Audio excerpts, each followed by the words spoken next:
ঢকুৱাখানাৰ পলাতক আছামী সুনীল গগৈৰ সন্ধানত অভিযান চলাই CIDয়ে ন তথ্য সংগ্ৰহ কৰিবলৈ সক্ষম হৈছে। সুনীল গগৈৰ পলাতক অৱস্থাত আছে। উদ্ধাৰ কৰা মৃতদেহটো আছিল জাহাংগীৰৰ, কিন্তু জাহাংগীৰৰ মুণ্ড এতিয়াও উদ্ধাৰ কৰিব পৰা নাই CIDয়ে। ঢকুৱাখানাত বাহৰ পাতি থকা CIDয়ে বিভিন্ন উৎসৰ পৰা পোৱা তথ্য অনুসৰি সুনীল গগৈ এজন আহোম সম্প্ৰদায়ৰ নেতাৰ সৈতে অৰুণাচলৰ পাছিঘাটত আত্মগোপন কৰিছে। সেই ব্যক্তিজনে বিভিন্নজনৰ সৈতে ফোনত কথা পতাৰ ৰেকৰ্ড ট্ৰেক কৰিবলৈ সক্ষম হৈছে CIDয়ে, কিন্তু সুনীল গগৈৰ অৱস্থিতি এতিয়াও নিশ্চিতভাৱে CIDয়ে ক'ব পৰা নাই। এবাৰ এই হোটেলখনলৈ মন কৰক। গোগামুখ চাৰিআলিৰ এই হোটেলখনৰ নাম পূৰ্ণিমা। শুনি আচৰিত হ'ব, ঘটনাৰ আগৰ নিশা সুনীল গগৈয়ে এই হোটেলখনত কটাইছিল। এই হোটেলখনৰ 102 নম্বৰ কোঠাত বাহৰ পাতিছিল পলাতক আছামী সুনীল গগৈ। 30 আৰু 31 জুনত পূৰ্ণিমা হোটেলত কটাইছিল সুনীল গগৈ। ৰহস্যজনকভাৱে গোগামুখৰ হোটেলত বাহৰ পাতিছিল সুনীলে। এই বিষয়ে কাকোৱে জনোৱা নাছিল সুনীল গগৈ। 30 তাৰিখ আৰু 31 তাৰিখ আছিলে। 31 তাৰিখ নিশা নাথাকিল, 30 তাৰিখ থাকিল মানে মোৰ ইয়াত। 30 তাৰিখৰ আপোনাৰ সন্ধিয়া 5:30 মান বজাত তেখেতে আহিছিলে ইয়াত। তাৰপিছত তেখেতে ক'লে বেছি ছিংগুল ৰুম আছে নেকি? মই ছিংগুল ৰুম এটা দিলোঁ। ছিংগুল ৰুমৰ প্ৰাইচটো 800 আছিলে। 800 তেখেতে দি মেলি ৰুমত আছিলে।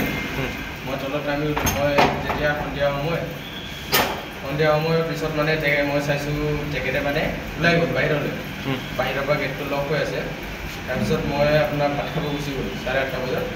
ভাত খাই মেলি ঘূৰি অহাৰ পিছত মই ৰুম চেক কৰি চাওঁতে তেখেতে ৰুমতে আছিলে। ইতিমধ্যে হোটেলৰ কৰ্মচাৰীক জেৰা কৰিছে CIDৰ জেৰাত কৰ্মচাৰীয়ে বিতং তথ্য সদৰি কৰিছে। 30 আৰু 31 জুনত হোটেলত সুনীল গগৈ কিদৰে আছিল তাৰ তথ্যও সদৰি কৰিছে হোটেলৰ কৰ্মচাৰী। হোটেলত সুনীলক লগ ধৰিবলৈ আহিছিল এক বিশেষ ব্যক্তি। এই ব্যক্তিজনৰ ফোন ৰিচিভ কৰা নাছিল সুনীল গগৈ। ব্যক্তিজনে হোটেলৰ কৰ্মচাৰীৰ ফোনেৰে সুনীলৰ সৈতে যোগাযোগ কৰিছিল। ৰহস্যজনকভাৱে 31 জুনত হোটেলৰ পৰা পলাইছিল সুনীলে। গেটটো তলা মাৰি ৰাতিপুৱা আপোনাৰ যেতিয়া মই গেটটো খুলি মেলি তলত আছিলোঁ, তাৰপিছত তলত আহি মই ৰুমত থাকিলোঁ। ৰুমত থকাৰ পিছত তেখেতৰ লগৰ এজন আহিলে।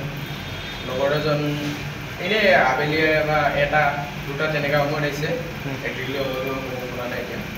মানে অহাৰ পিছত ক'লে, ভাইটি তোমাৰ ফোনটো দিয়াচোন, মোৰ ফোনটো তোমাৰ ৰুমত থকা মানুহজনে ৰিচিভ কৰা নাই। পিছত তেখেতক মই ফোনটো দিলোঁ। তেখেতে প্ৰথমবাৰ ফোন কৰোঁতে মানে সিজন মানুহে এনচাৰ দিছে যে মই চুলি কাটি আছোঁ। আকৌ নেক্সটবাৰ ফোন কৰিছিলে তুমি ক'ত আছা বুলি। সুনীল গগৈ সেই বন্ধুজনলৈ ফোন কৰিছিলে। সুনীল গগৈ নহয়, তেখেতৰ যোনটো তেখেতক লগ কৰিব মানুহ আহিছিলে সেইজন মানুহ। তেখেতে মানে ক'লে তুমি ক'ত আছা? সুনীল গগৈ বা কোন আছিলে এইটো মই ক'ব জনা নাই। তাৰপিছত মানে তেখেতে এনচাৰ দিলে, ক'লে কি মই চুলি কাটি আছোঁ। আকৌ নেক্সটবাৰ ফোন কৰিছিলে। ফোন কৰি আকৌ সুধিছে তুমি আহি পোৱা নাই নেকি? তেখেতে ক'লে আহি আছোঁ। আকৌ নেক্সটবাৰ ফোন কৰোঁতে মানে টোটেল 3বাৰ ফোন কৰিছে। তেখেতে কৈছে আহি পালোঁ বুলি কৈছে। তেখেতে মোৰ হাতত মোবাইলটো বটাই মেলি তেখেতে নামি গ'ল। নামি যোৱাত তেখেতৰ পিছত ময়ো নামি আহিছিলোঁ। তেখেতে ৰুমত সোমালে, মই তলত গ'লোঁ। তলত যোৱাৰ পিছত আবেলি সময়ত মই ৰুমটো চেক কৰিব আহিছিলোঁ। মানুহকেইটা বিলটো নেক্সট দিনা লোৱা নাই, ল'ব আহিছিলোঁ। তেখেতে মানে তেতিয়া দুৱাৰ খোলা আছে মানে এদি ওলাই গুচি গ'ল আৰু নেক্সট দিনাখনে বিলটো দিয়া নাই। CID নিশ্চিত সুনীল এতিয়াও জীৱিত অৱস্থাত আছে। সুচতুৰ অপৰাধীৰ দৰে কৌশলেৰে আত্মগোপন কৰিছে সুনীল গগৈ। আৰক্ষীৰ সন্দেহ সুনীল অৰুণাচলৰ পৰা এতিয়াও আঁতৰি যোৱা নাই। শীঘ্ৰে সুনীলক কৰায়ত্ব কৰিব পৰা যাব বুলি ধাৰণা কৰিছে CID। Bureau' report NB news.